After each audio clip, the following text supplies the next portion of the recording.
Hello, Amplify You family. Michelle Abraham, your host, and I'm here today with Sandra Bellamy. Sandra is a new friend of mine that we've met at an event a few months ago, and I'm excited to bring her on this show because what really stood out to me about Sandra is that she had a story and she has a message, and it took a lot of courage to get that out there in the world.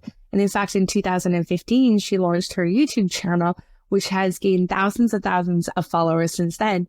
And it's really cool because it's actually kind of like a reality show that follows her along her journey. And it's called Asexualized. And it's Asexual Life. It's My Asexual Life. And I think that's a really cool thing that you've done, Sandra. I want to get into it, but there's so many more things about you that I want to share with our audience. Not only is Sandra a YouTuber, she's an advisor, she's an author, she's a speaker, she's a trainer, she's a coach. She's all the amazing things. She's been on tons of publicity, on tons of shows, including BBC Radio, tons of podcasts, The Daily Star, Channel 4, all sorts of great things, the German Vine show. And she's also a publisher in the UK. And her publishing company is called Quirky Books, where she hopes to share her message with thousands, if not millions, of people in the future. So, Sandra, welcome to the show. Thank you so much for having me. I was so excited to be here. You are so welcome. So we're diving in behind the mic. So we're going to start with your podcast, or with your YouTube. Sorry, podcast is just a word that comes out of my mouth all the time. I meant YouTube channel. So we're going to start with your YouTube channel. So you started it back in 2015, and it is like a reality show following you on your journey. So tell us about it. So I started my YouTube channel in October 2015. I officially launched it on Asexual Awareness Week, because I'm asexual in sexual orientation. And if your audience has never heard of that before, asexuality is a sexual orientation that's based on the lack of sexual attraction. And what that means for me as a romantic asexual is I don't get sexual attraction towards anyone, but I do get romantically and aesthetically attracted towards guys, but I don't get the need, urge, or want for partnered sexual intercourse because I don't have those sexual feelings. So yeah, it's a big topic. It covers a lot of different spectrum identities as well. Right. Well, thank you for sharing that with us, because I bet that's I would bet our audience may or may not have heard of that term before. So now, and also too, like that is a big, huge thing to talk about, and that takes a lot of courage to share something around that's so intimate to you personally. So how did you get the courage to start sharing your story, especially so publicly on a YouTube channel? Yeah, so this is really big for me because it was a major shift in my life. So prior to my channel, I was really scared about talking about sex, and I would only talk about it with past ex-boyfriends. And I'm an asexual that has had sex in the past, which might shock some people. And that was before I knew I'm asexual. I discovered I'm asexual in 2014, but I was in heterosexual relationships for pretty much the majority of my life. But I was so shy about sex, I would only talk about it with my ex-boyfriends when in a relationship with them. And I wouldn't even talk about it with a girlfriend, no one. So it's kind of like my secret with just my exes.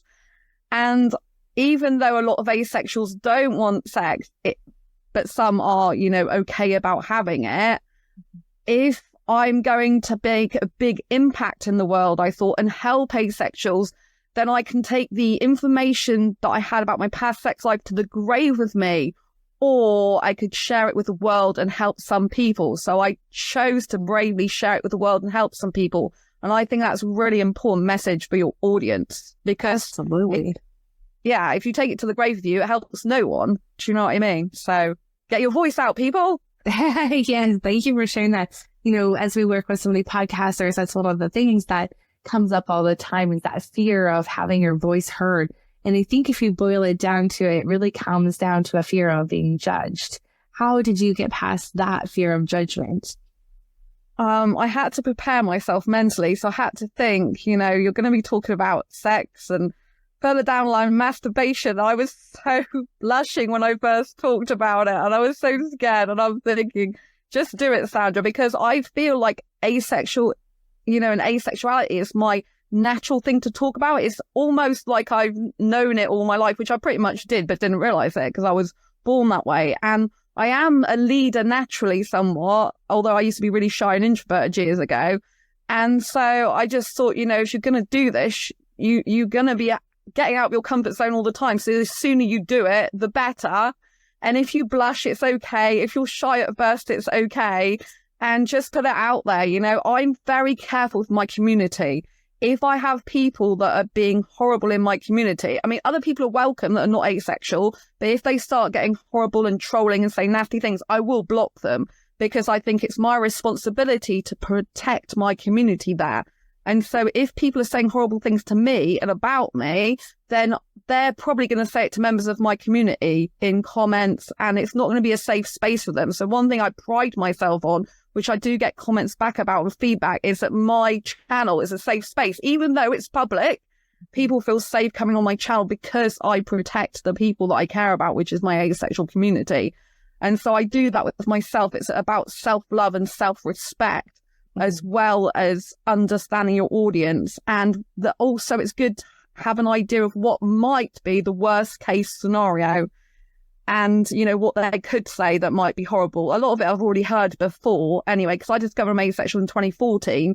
So that gave me time to get used to knowing I'm asexual. I've always been asexual, but I didn't know it. And I started hosting asexual meetups in January 2015 before I started my channel. And that allowed me to meet asexuals offline in person. So it brought it to reality for me, if you like. And so those were good experiences of like-minded people, and that gave me strength. And also joining online communities gave me strength to know what I was talking about, and also to give me the courage to do it, because when you've got people around you that understand you, that you can relate to, it makes the whole process a lot better. Yeah, that's awesome. So if I can boil it down for our audience, I think it comes down to, first of all, having the courage to put it out there and imagining the worst case scenario, and then makes anything else that happens not so bad. And number two is surrounding yourself. Well, first of all, having the self-love and the self-acceptance and nurturing of a community, and surrounding yourself with people who are like-minded, and also that you can, you make sure that's a very safe environment. So I love what you've said about the way you've curated a safe place for people to share and to be a part of. So that community and that connection is super important. And I'm sure it gives you strength too, to keep going as a leader, to keep sharing your message. But I also heard you say something about, like when you first learned that you were asexual, you went out and met people in person and surrounding yourself with others and started talking about it first before you became super public and putting it out there on YouTube. So I think that also probably helps getting some traction speaking about it without putting it out there on YouTube first. So but practice speaking about it out loud instead of just in your head, right?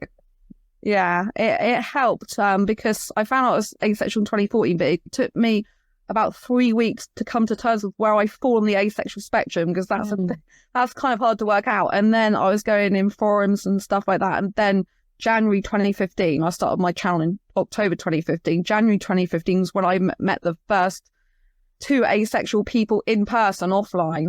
And that solidified my asexuality. And I have to say, I had social anxiety for years and years and years of my life. I could only usually be one-to-one with someone because I have generalized anxiety disorder. I was born into trauma. I had a forceps birth. So I had anxiety even before I was born. And so I've had anxiety all my life, which I manage well. I still do have anxiety, but I manage it really well. But it was very difficult for me. I went into the asexual community and I noticed that there was people that were talking about meeting up, but no one was actually doing anything about it.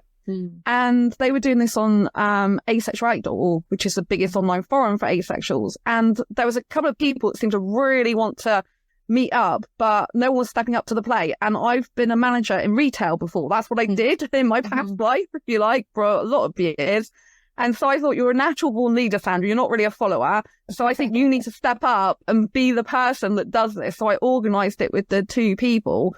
And then when I got to meet them in person and we were talking about asexuality, just brings it all to life. So that experience between January and October was really, really good. However, there's, and so that helped me overcome social anxiety, which I'd had for years, which is really important. People have traveled to my meetups for like hours. One guy came on a bus for 12 hours. Wow. Like a coach, just one way, and had to go back that way. So it really stopped me having the social anxiety that I used to have. And then, when I was doing my channel, that was in October 2015, like I said, but there was something else I was going to say and now it's gone out of my head. But I was going to say something about getting out of my comfort zone again. So obviously I got out of my comfort zone to do that, but yeah, I hate absolutely. it when this happens. It's all right. It'll probably come back to you. And if it does, just let us know.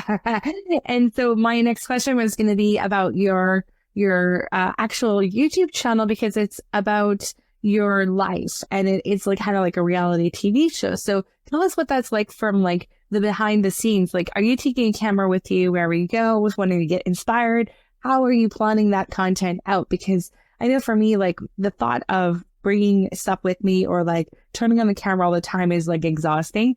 Although I want the content, I don't want to feel like I'm needing to put a camera on all the time. So how do you deal with that, and what's your process, and what does your content kind of look like? Okay, so between 2015 up to 2018, July 2018, I wasn't actually doing live streaming like I do now, and I wasn't doing everything to do with my life.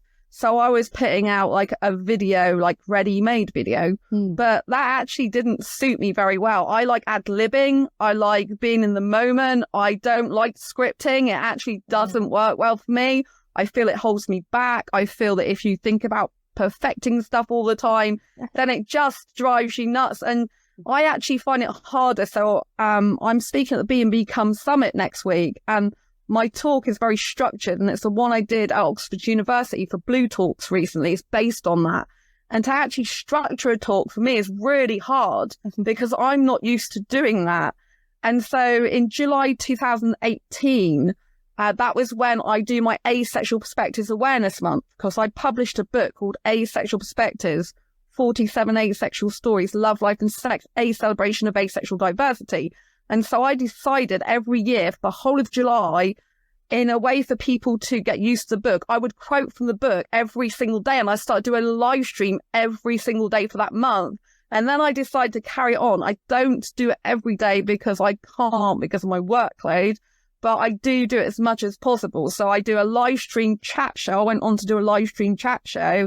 And I also just take my phone out all the time. And it's like, one of my most watched types of video is food. That gets more views a lot of the time than my asexual stuff. So it's absolutely shocking what some people watch. But a lot of asexuals have an in-house joke, if you like, that cake or food is better than sex. And so a lot of asexuals seem to love their food. And so I hate cooking. This is the irony of it. I hate cooking. I will literally, when I'm having my food, I will do a video and say what the ingredients are in the food I'm eating and stuff like that. And people really love it. So it's very strange. So I've diversified a lot from what is asexuality, the different types of asexuals on the spectrum, all about asexuality, to now about my life. So I went to Disneyland Paris this year and I'm going back there in January. And so I literally take shorts videos. Shorts are a really good way to grow your channel. They're incredible. So I'll do little shorts videos of the parade, and there was a horse and carriage that went through Disneyland Paris, and that was one of my best viewed videos. So you never really know what people are going to like. I had one video where I had a weird thing happen where a leaf fell on my arm randomly, and that's like had over 3,000 views. So it's very strange what people like watching. But mine's kind of an entertainment show, information, mixed in education and lifestyle. So I do like cover all those four things, whereas before it used to be just education, but that allows me to continue creating content all the time. I don't worry about what people think of me. I've become more and more confident. And so I couldn't really care less. I stream in my pajamas, in my dressing gown quite a lot of the time, because I'm streaming late at night, and it's either, all right, Sandra, you either like decide to like get up and put all these clothes on and stuff, in which case you'll get really tired and out of the mood. And I just think, do it as it is, because it's real. A lot of asexuals can relate to it because they're at home eating food, watching the TV in their pajamas or whatever. So be relatable to your specific audience. It doesn't matter what other people do, just be you. That's great advice, because I liked what you said about getting out of the mood by the time you put clothes on. And it's true. Like if you just do you when you feel like in the mood to do it, then that's going to be a lot better. And your audience will relate to you more if you're in the moment, just like they would like to CUV. So instead of trying to be someone that you're not or do something that you don't want to do. I love it. I want to dive just quickly for one moment into you live stream from when you're out and about. Do you have a live stream app on your phone that you do that from? And which one do you use? Oh, I mostly live stream at home, not when I'm out so much. Mostly out, I do shorts videos. Got it. So you pre-record it and then upload them? No, I do the live chat show in YouTube. I just click go live using my webcam on my laptop and I go live, often for 1 to 2 hours at a time. So last night I did a live stream that's over 40 minutes. Yeah. And I just think of something I want to say, just one thing, and I click go live, and then I have a whole discussion about it. And it comes so naturally to me that I can just talk about it for however long I need to talk about it. And I have people in chat, they can ask me what they want. And so some people come in chat from America or, all over the world, basically, and they'll ask me questions or comment. And you have to manage basically what you're talking about as well as going to people in chat, because I very much advertise it is a chat show, which is my USP, because a lot of other asexual channels, they just do 10-minute videos a lot of the time, which are very popular, but it's not really totally me. I feel much more comfortable being able to put a lot more content out, in the moment, and be able to do these live chat shows where I connect asexuals around the globe in chat itself, and they can interact with each other and me and ask me whatever I want, whatever they want, not what I want, whatever they want. Yeah. Yeah, that's awesome. I love it. So I would love to know a little bit more about you. You have some books that you want to get out into the world. What's your vision for your publishing company? So my first book I ever published was in 2015, actually. It was a redundancy book that took me 2.5 years to write. And then I published Asexual Perspectives in 2017, which is a best-selling book now. So that's on Amazon. And I published Fibromyalgia Self-Help Handbook, How to Manage Fibromyalgia, Have Less Pain, More Energy, and Feel Happier Like a Superhero Rock Star. And I did that in 2019. Nice. And these are non-fiction books, my own personal experience, but Asexual Perspectives have got 47 asexual stories in there, mine and other people's, but I've done it in a question and answers way. So their stories is told through the answers to the questions. So it's every question you could possibly think of when you're new to asexuality in the asexual spectrum. And the Fibromyalgia Self-Help Handbook is my own personal way I manage fibromyalgia, have a lot more energy than most people, as you can tell by my voice, and I decrease my pain and be happier. So when I got fibromyalgia diagnosis, it took me 6 months to come to terms with the fact I had a disability for life. And then that's when I stopped talking negatively to myself, because I had depression for years. I was very bad at talking negatively to myself. And so my fibromyalgia saved me from depression and became an asset to me. So in terms of asexuality, I've got 3 books on the go for asexuals at the moment. One is I've had for over 4.5 years. I've been working on it since June 2019. Yeah, so it's called Asexual Guide to Sex, which obviously is quite controversial in some ways, but there are specifically a number of asexuals that want to try sex or are willing to participate in it, and it doesn't come naturally to them. And I have the experience in my past, because I used to have sex in the past, to be able to navigate the relationships between heterosexuals and asexuals. That's where my expertise lies, and that I can bring the two together. My mission is to get asexuality recognised as a sexual orientation in its own right throughout the globe, so no asexual has to live in fear of ridicule ever again. And I believe my background is good because I can understand the heterosexual mind and the lifestyle and the way that works, and the asexual. They're kind of very different in some ways. Yeah. And it's kind of hard for them to understand each other, but I think I can bridge the gap. So I've got that. But at the moment, I got Diary Confessions of a Hyperromantic Asexual, 78 Life Lessons to Ace Your Life. That's the one I'm currently editing. So I finished that. But I haven't finished editing it, and people want it before Christmas. But because I'm at the Be and Become Summit, I'm busy promoting that at the moment, I'm having a hard time trying to finish editing that. And I just added a bit more to it, actually. I have so many books in me and so much I want to write. I end up adding more to these things.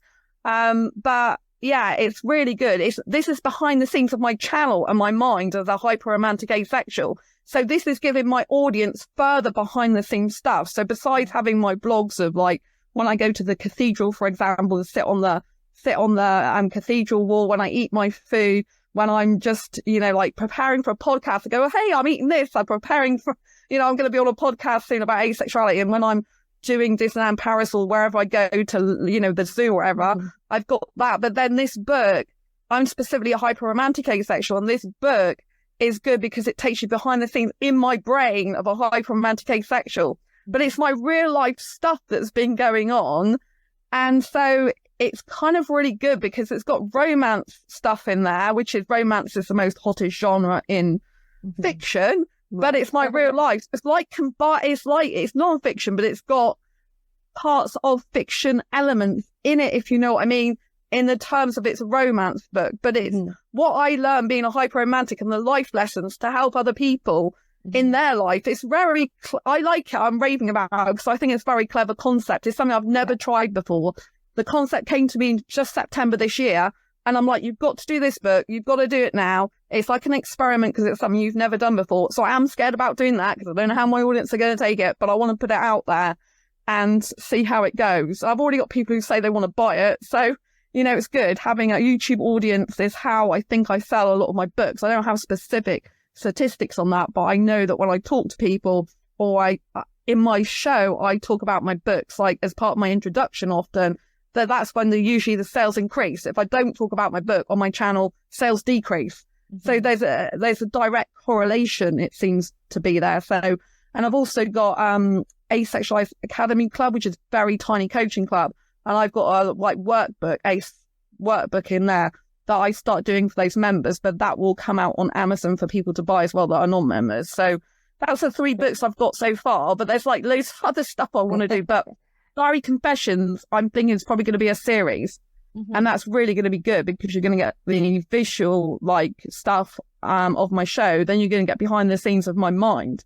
So it's going to be kind of really good. People can see both sides of it, and they'll have even more access to me being me and my life stuff, and reality TV like that. Yeah. Yeah. And, it takes a lot of courage to be that on and having your life that public. And so just want to commend you for your courageousness, and especially talking about a topic that is highly sensitive and intimate. So that's the double whammy right there. So, audience, if you're listening today and you're hearing Sandra's story, reach out to her, tell her how amazing she is and how courageous she is, because she deserves to hear all the wonderful things that she's doing in the world.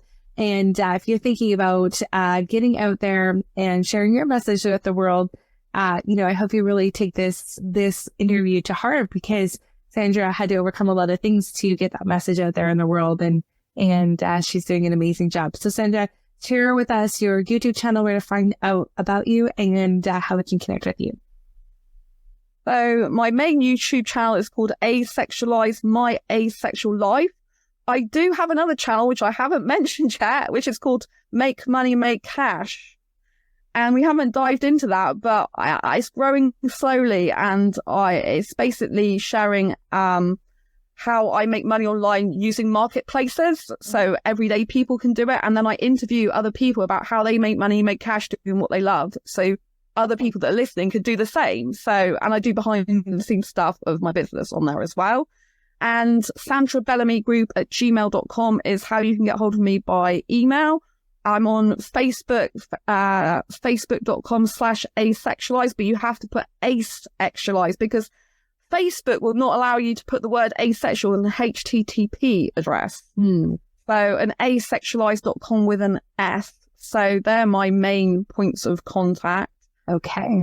And LinkedIn I'm on as well, as Sandra Bellamy on there. So yeah. We will link all those things to the show notes for you guys to follow along, because it's hard to get all those when you're listening and you're maybe driving in your car or working at the gym. So we will make sure that we get those in the show notes for you.